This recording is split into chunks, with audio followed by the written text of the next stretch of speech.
to the Kings Rock podcast, a part of the Kings Rock Network. It's Death Giver from Death Giver Gaming and Bolt Up from the Bolt Up YouTube channel. How's it going? Today we bring you every once in a while change to our Pokemon talk. Today we're going to talk about another popular TCG, and that is Yu-Gi-Oh. But before we get into that, we had a couple regionals over the past weekend that we're going to just briefly discuss here. First one was in Gdansk, Poland. This one was pretty awesome because it was won by none other than Snorlax. We had a Snorlax stall take the regional, and not only did they take the regional, they took it in style. They won Game 1 against Charizard in the finals, and then on turn 1 in Game 2, the Charizard player saw the writing on the wall and scooped before they even had a turn and gave the finals away. So a nice win for Snorlax, finally getting their name on the map. The other thing that happened in Gdansk is Tord was back after his DQ, and he was also back in style because he played one of the craziest Lost Zone decks you could possibly think of. It was a Lost Zone, Roaring Moon, Iron Hands, Palkia V-Star deck. When asked about it, he said his whole goal was just to go over there and have fun, and he did. You could tell he was having fun. He kind of rose above all the criticism, about his playstyle after the DQ, and he was just having fun. He was playing fast. He was intentionally playing extremely fast. It was really, really cool to see, and I'm glad that he was able to kind of move on and get a top 8 finish there. The other regional was Brisbane, Australia. The Australian players really enjoy their Gardevoir, and it showed because 3 Gardevoirs finished in the top 8. And in addition to that, we also had 2 Snorlaxes get in the top 8. So a lot of Charizard we've seen, a lot of Gardevoir, and a lot of Snorlax. We'll discuss more on this. Charizard's still the best. We'll discuss more on this next week when we get back to the Pokemon discussion. But here we are for the Yu-Gi-Oh discussion, and Death, go ahead and take over. Today we actually have a special guest with us, a friend of both of ours, Serial Killer. I think that's his name. You think that's his name? Okay, yeah, I see how it is. More like Fruity Pebbles in our group, but he likes to go by Serial Killer. Serial, go ahead and introduce yourself. Tell us a little bit about yourself. Tell us your gaming history, your Yu-Gi-Oh history. Just kind of give us a brief rundown here. All right, 39 years old. I've been gaming since, Atari was out. That's where I started from because of my uncle.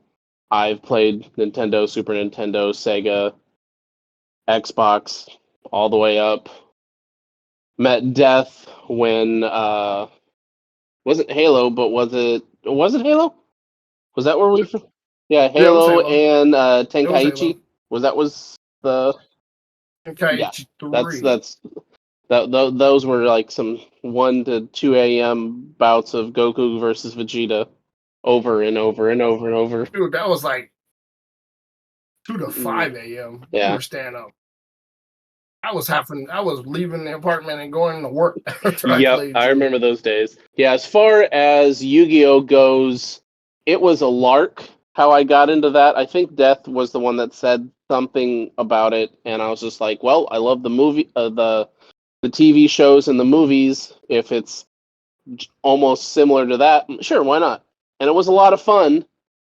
And that's how I got into that stuff. I thought you were in it before, because I talked about it, and you were like, "Yeah, I play too," and I didn't know that you had played. That was so long ago. I'm old. I can't remember that far back. I don't know if I had it just because I saw it and I was like, "Oh, I like this. I like the TV show back in the day and the movies." So, but it's not something I like mess with a whole lot. But once I found out that you played it, I started playing a bit more, and then Crippling Depressions came shortly after that with your couple decks. Okay, so now that we've talked to Serial about his experience, well, you started yours this week, so what did you think of Yu-Gi-Oh? Well, first and foremost, it was better than I thought it would be.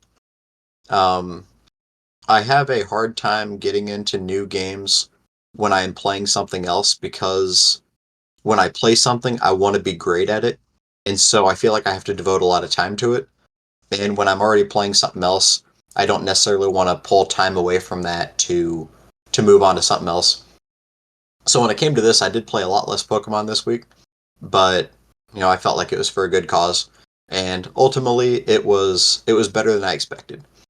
Um, it has a lot of similarities to other card games I've played in the past. Magic and Hearthstone really have the biggest similarities. But I mean, it's a card game. It was easy enough to pick up. I'm still not great at it by any means, but it was easier to pick up and more fun than I expected. Quick question for you, because you're mostly Magic and Pokemon. A lot of those players, when they switch to Yu-Gi-Oh, have a problem with that. Yu-Gi-Oh doesn't have a mana system. Did you have a problem with that? No, that part actually felt more like Pokemon to me, where you need the energy to attack, but you can essentially just drop whatever Pokemon you want. That's kind of how this felt for me. With the way Pokemon is now, with so many mana acceleration or energy acceleration there is, that it almost doesn't feel like you need the energy anymore. It just comes naturally. If you're playing Gardevoir, Lugia, Chiampao, things that you can just accelerate energy like crazy, it's almost like it doesn't exist. So that's kind of how I felt with Yu-Gi-Oh, where in Pokemon you drop something with all the or energy acceleration, you're loaded up quick and you're attacking immediately. So that part was similar with Yu-Gi-Oh, but yeah, it was definitely a lot different from Magic. So why don't you tell everybody what deck you decided to start off with? So when I was playing through the tutorials, and I was just playing just whatever decks they gave, and I started thinking, I'm getting these crystals or gems or whatever they call it in that game, and I want to build something fun. If I'm gonna do this for a week, I'm gonna have fun.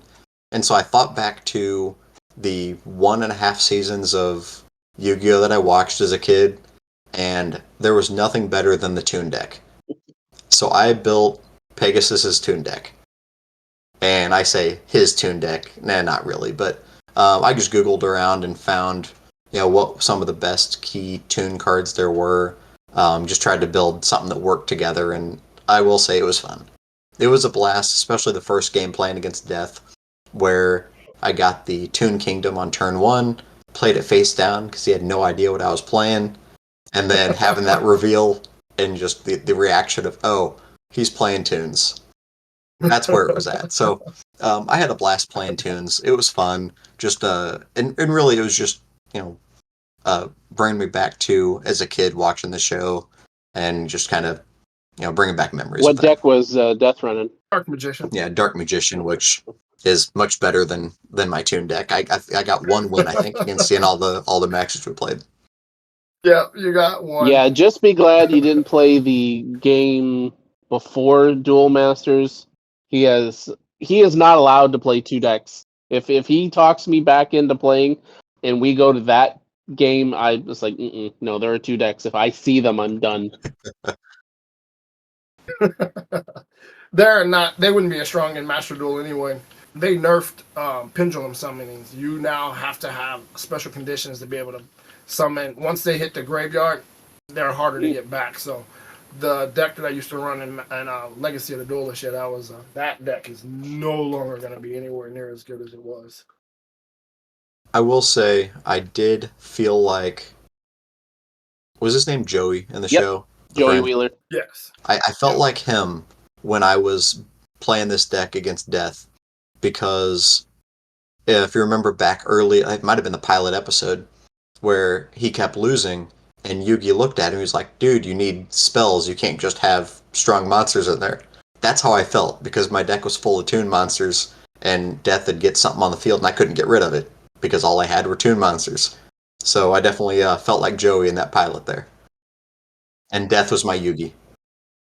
We definitely had a chat that he needed to get some back row removal because he definitely didn't have that. Yeah.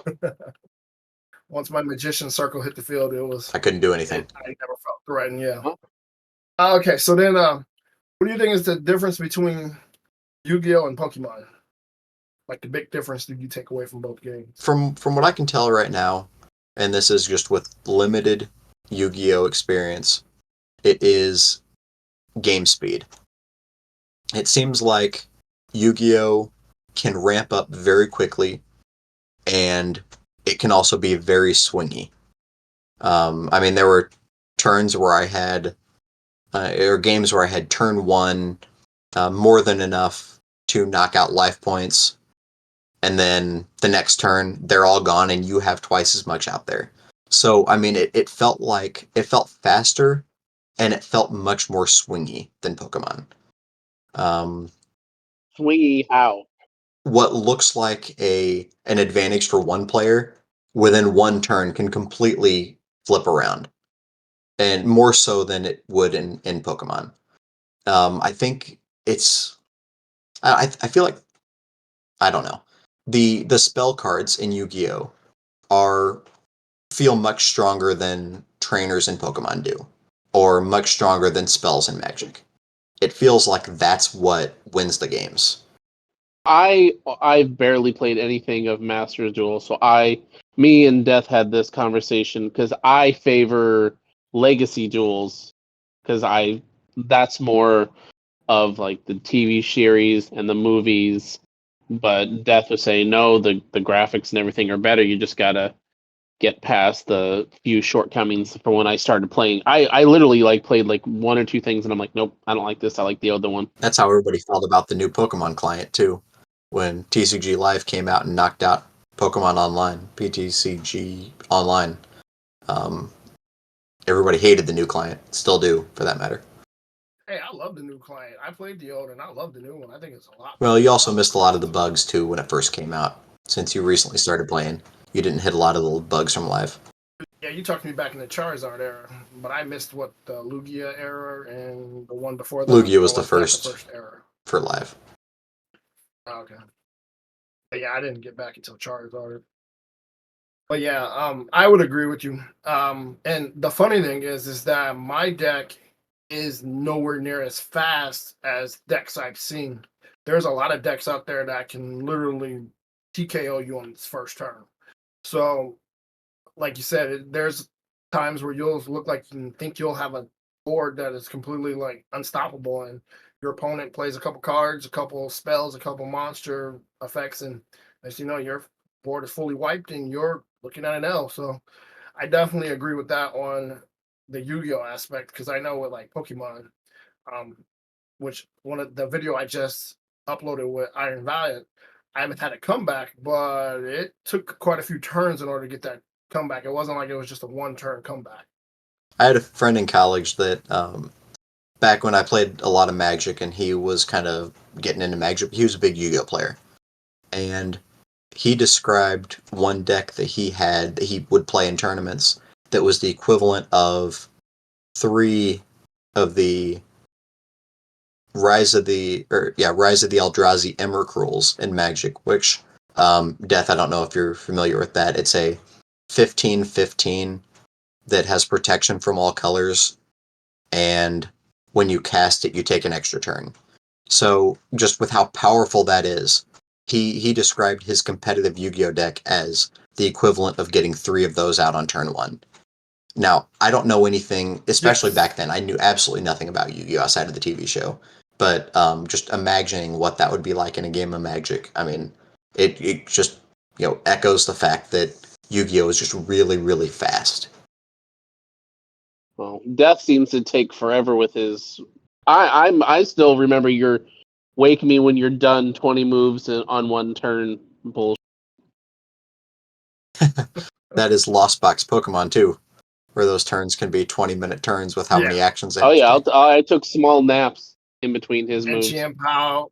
It's like, oh, I'm gonna lay this and then sacrifice this to do this and this and this and this, and I'm like, shoot me already, come on.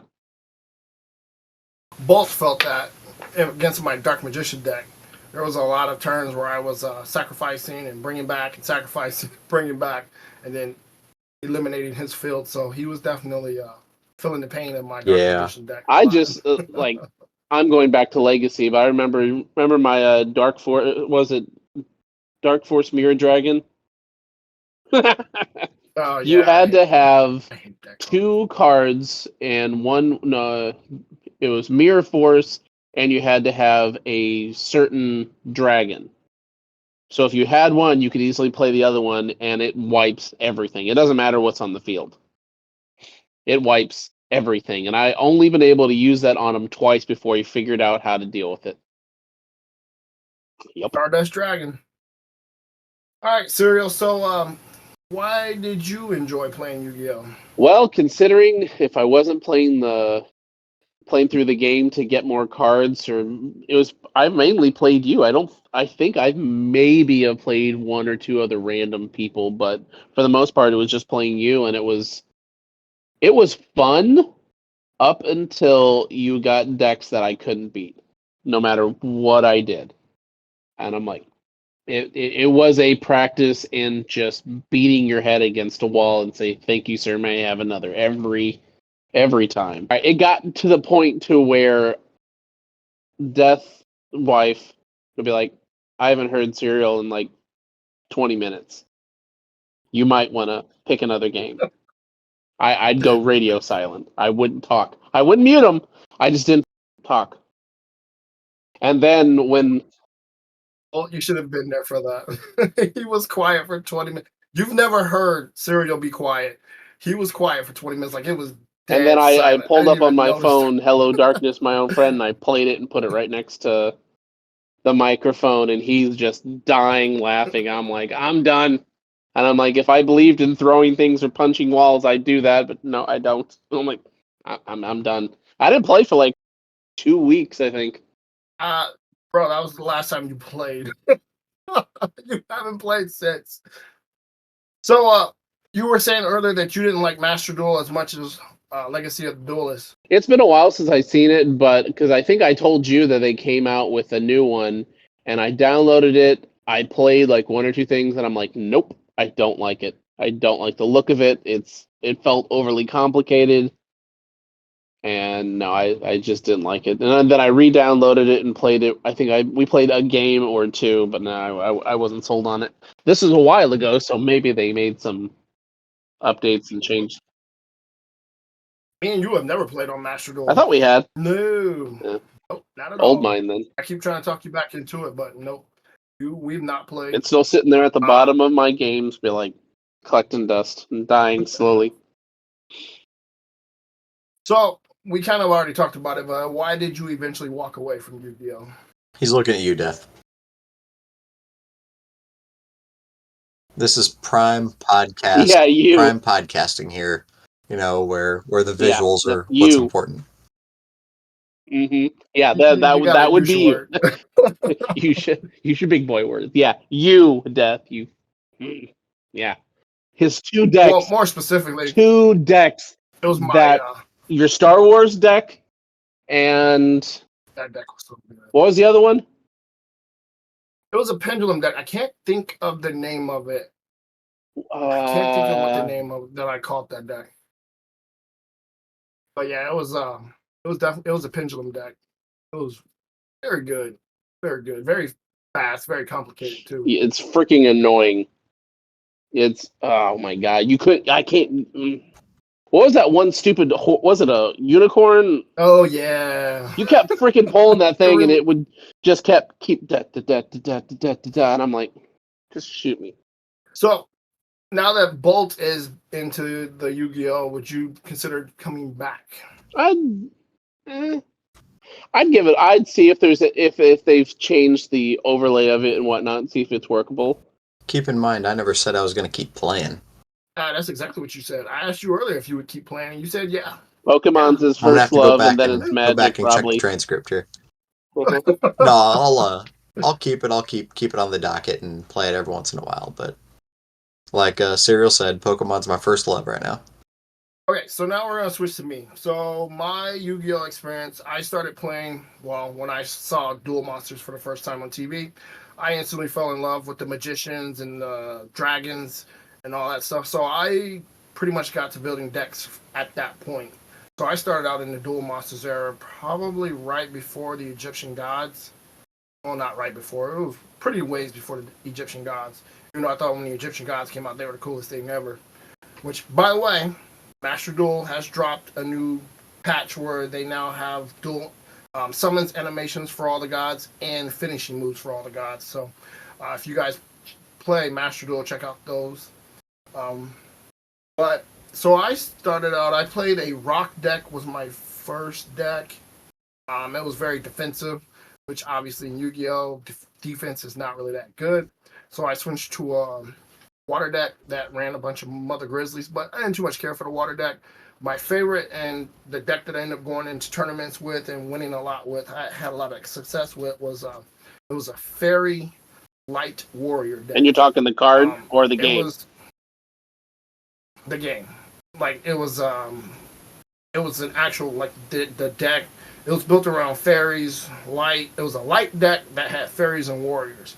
It was one of the first decks that kind of used the special summoning to its advantage. I had a lot of special summons, so I could get out a lot of beat sticks early with being able to special summon. So I could get 3 to 5 monsters out depending on what was in my graveyard and stuff like that with just special summoning.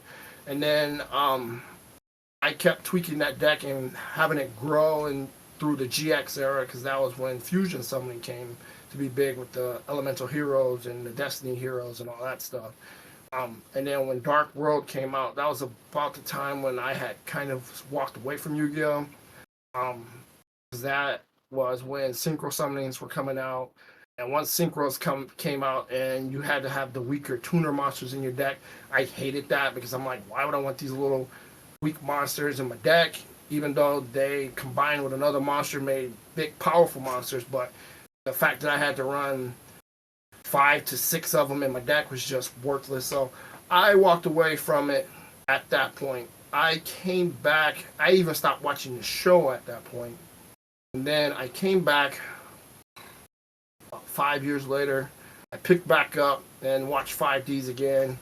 And that's when I was like, oh, Synchro Summon is not too bad. And at this point, XZs was out and Pendulum was starting to come in. And I was like, well, I started watching the XC series. I can't think of the name of it right now. Zexal.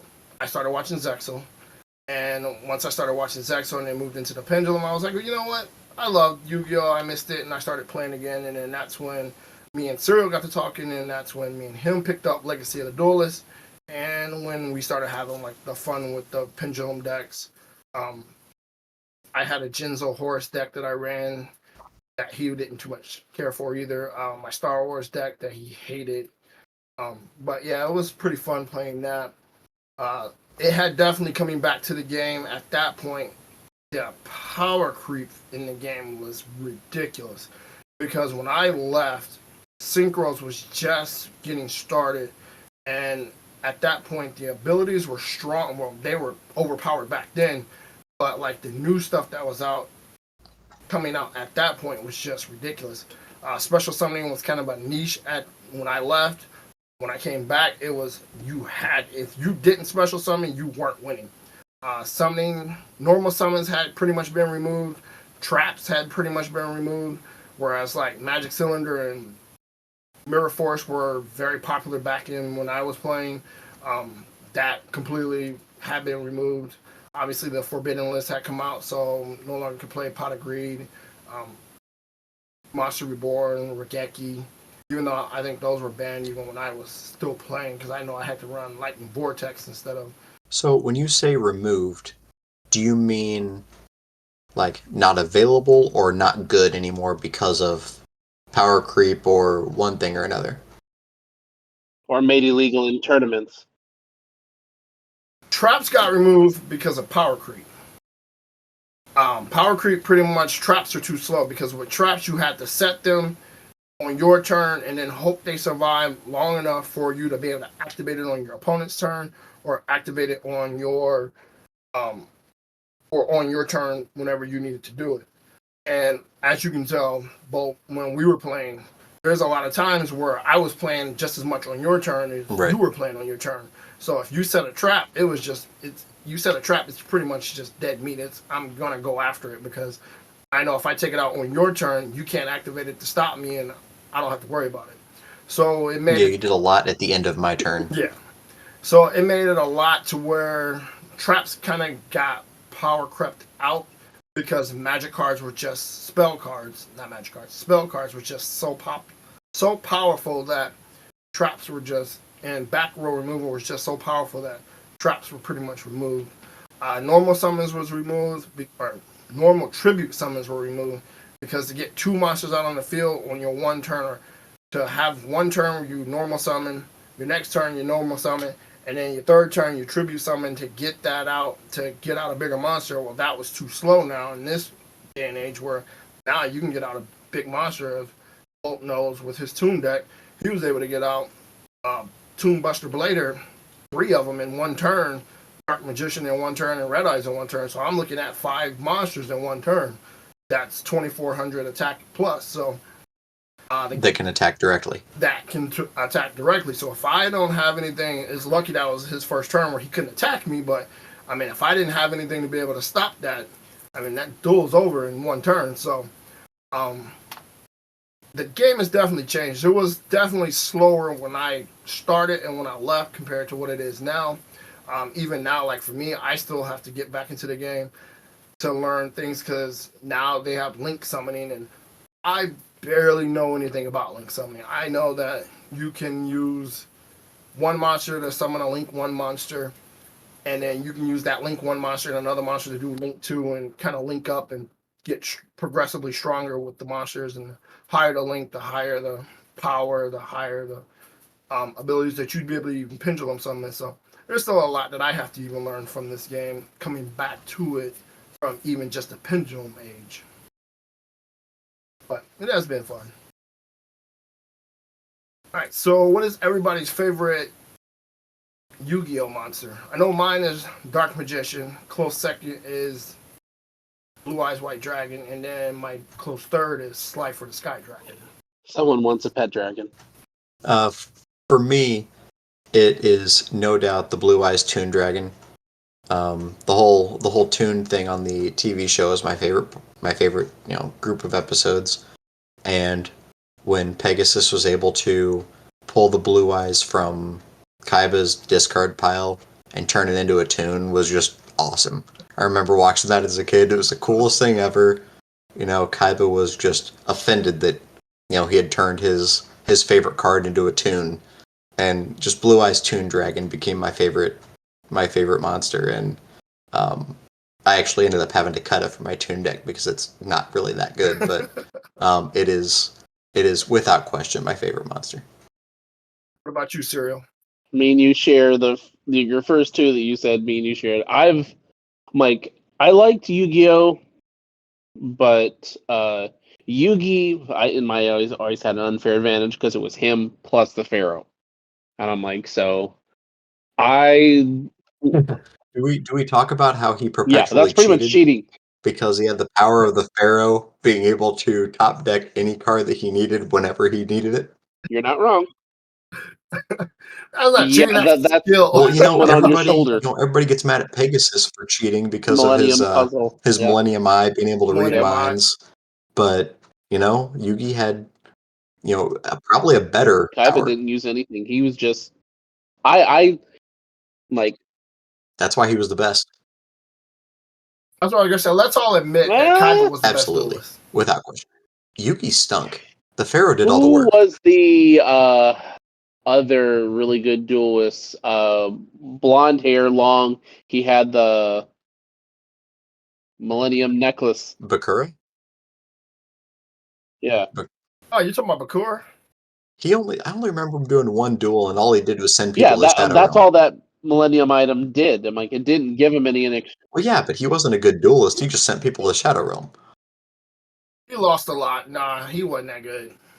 Outside, Kaiba's only losses were to pretty much the boss protagonist or the boss villain. Other than that, Kaiba was beating everybody, and most of the time he would even beat the villain. It would just be that the villain would always come back stronger, and then they would beat Kaiba and Yeah, he go to he Yugi. beat Yugi's But grandpa and Kaiba, as far as ripped that Blue Eyes right in front of his face.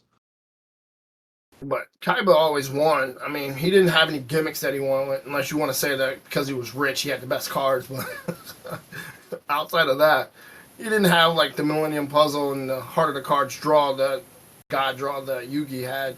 He didn't have the Millennium Eye that Pegasus had. He didn't have the Rod.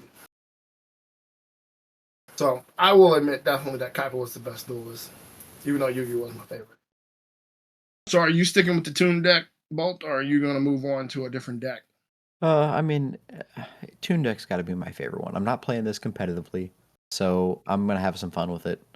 I am trying to figure out how to build this zombie deck because it supposedly can somewhat be fine. I don't know.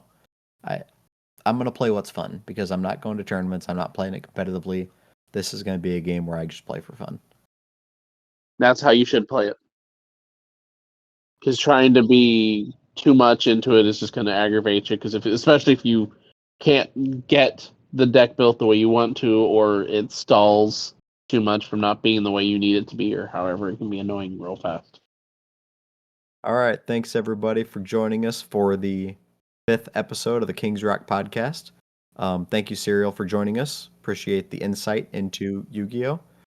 Join us next week. We'll get back to regular Pokemon discussion. We'll discuss the Gdansk and the Brisbane regionals, and then what the meta is looking like going forward.